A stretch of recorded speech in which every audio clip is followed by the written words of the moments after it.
Alright, mga kortmatin, so magandang umagas ng lahat, mga Tagluson, Visayas at Mindanao. So pre bagong vlog naman po tayo. So ito po mga kortman at nandito po tayo ngayon sa Laurente.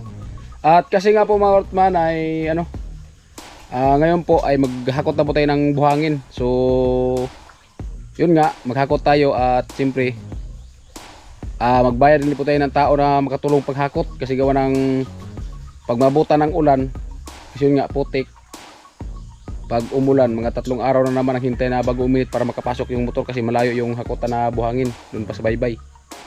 Kaya magpatulong tayo kay Aljor, so bayaran lang po natin at kahit mga 3 siguro para makakot tayo yung buhangin kasi dito na tayo magpa-hollow block sa diyan sa paggawaan natin. So diyan natin magpa-hollow block para hindi na magdubli-dubli ng hakot, buhangin na hakotin, tapos diyan lang tayo magbayad ng hollow blocks para hindi tayo maghakot ng hollow blocks, buhangin na lang.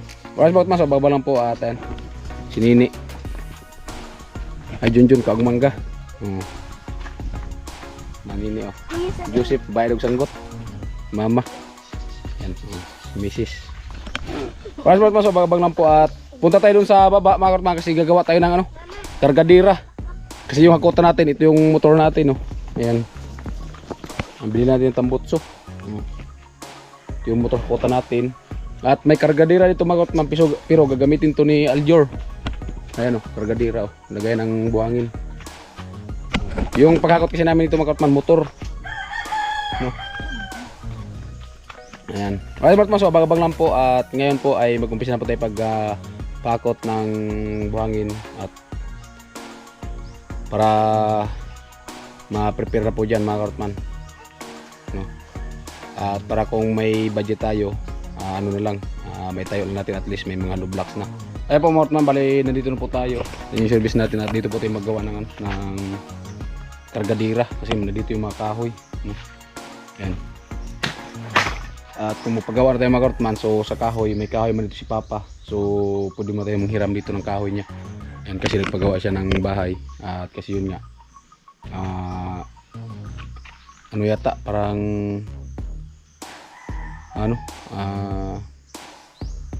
tatlong kalabaw yung bininta niya. Kaya wala nang ang kalabaw niya, isa na lang. Ayan, para makapagawa siya ng ganito. Ayan. Ayan. Alright, tingnan natin mga kortman, update po natin. At ayan. Ayan, siya lang po yung naggawa din nito, yung hamba. Ayan. Right, at bali 2 kwarto lang din po ito. Ayan. Maliit lang, slab. Ito po yung bahay niya at siyempre tayo doon tayo magpagawa mga kortman. So ito po yung lupa namin dito. Ayan, doon tayo magpagawa. Kaya i-prepare natin hollow blocks. Siyempre kung may budget tayo, so ipagawa din po natin. Pati yung kahoy dito mga kortman, gawin ko balira. Right, abang-abang lang po tayo. Ay mga kortman, kasi bali gawa po tayo ng kargadira.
Banat ba ito? Gawa muna tayo ng gadiro.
tuloy-tuloy lang tayo mga Kurtman. Paggawa na ano ng kargadira.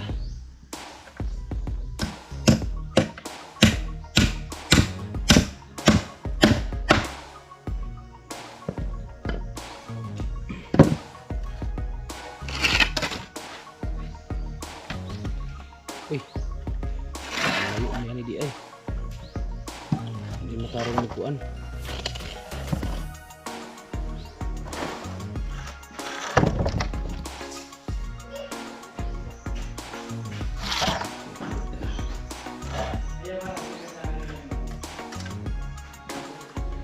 Bagsako na mo, Sip. Sip.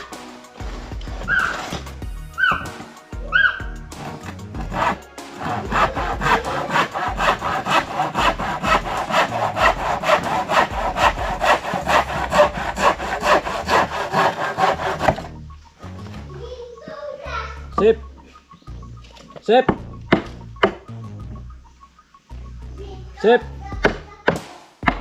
Nagori, kuan Sip lang sangat tuloy-tuloy Sip. Nagori lang sangat tuloy-tuloy sa kop tanaw daw.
Ayan po mga Kurtman, bali ito na po. Ayan. Ito yung kargadira.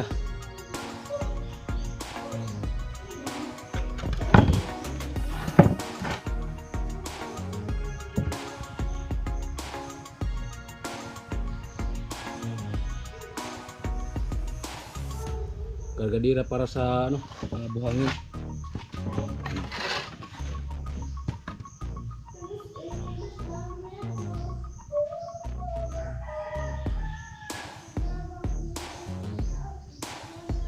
Jadi motor lang, putin natin motor.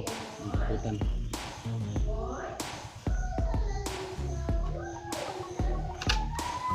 Yan, subok natin.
Ay, mga Kurtman, oh.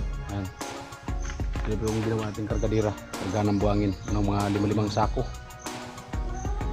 Yan. Ipatong lang yung buhangin dito dahil ito sa gitna. Alright, smart mas, bagbag na po tayo at tayo po ngayon ay maghakot na po ng buhangin at para maka-umpisa na po tayo pagkalublak. So dito lang po tayo ilagay yung buhangin at para halimbawa kung uulan man, doon natin ilagay yung lublak sa loob sa bahay la papa. Hindi pa din ito tapos mga karotman, no? Hindi pa tapos.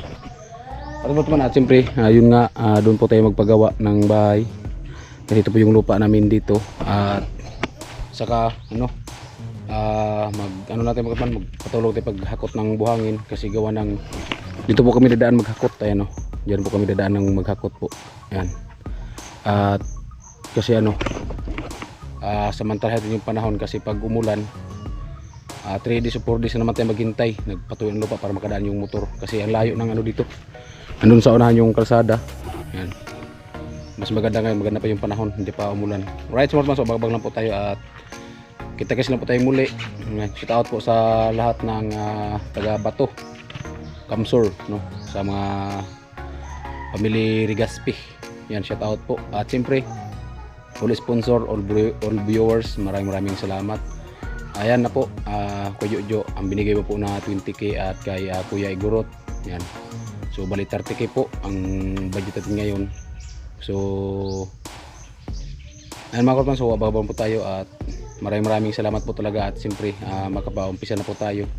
So siguro mga kortman, hollow blocks lang muna kasi kung may matira so bili natin ng bakal. So ayan, kung may budget pa tayo so makapaumpisa, pero kung wala na so ayan, at least nakaabang na mga karotman. Alright mga karotman, so babang na po at sana patuloy pa rin pong supportan si Karotman para ayan, makasahod po tayo. Alright, at ayan, huwag po natin i-skip ang ads mga Karotman. At siyempre sa mga nag-sponsor kay Karotman, maraming salamat. So hindi ko man po may isa-isa, ako po taos puso po nagpapasalamat po sa inyong pagbibigay ng blessing kay Karotman. Alright, at siyempre shout out sa lahat ng team Pahaway kay Kuya Nuli. Maraming salamat po Kuya Nuli. So and kung hindi po dahil sa iyo so hindi po tayo matulungan ng sponsor. At thank you talaga marami Kuya Nuli, at ingat po palagi. At yan, dahil sa iyo so bago man ako na sponsoran so hindi po ako makilala kung hindi po dahil sa iyo, no? Kasi naging vlogger ako dahil din po sa iyo. At yan, kaya thank you talaga Kuya Nuli ng marami. At yan, so makakot po tayo ng buhangin, prepare po para sa paghakot ng buhangin at maya so magpasako tayo kay Joseph at magharap din po siya ng kasama, no? Yan.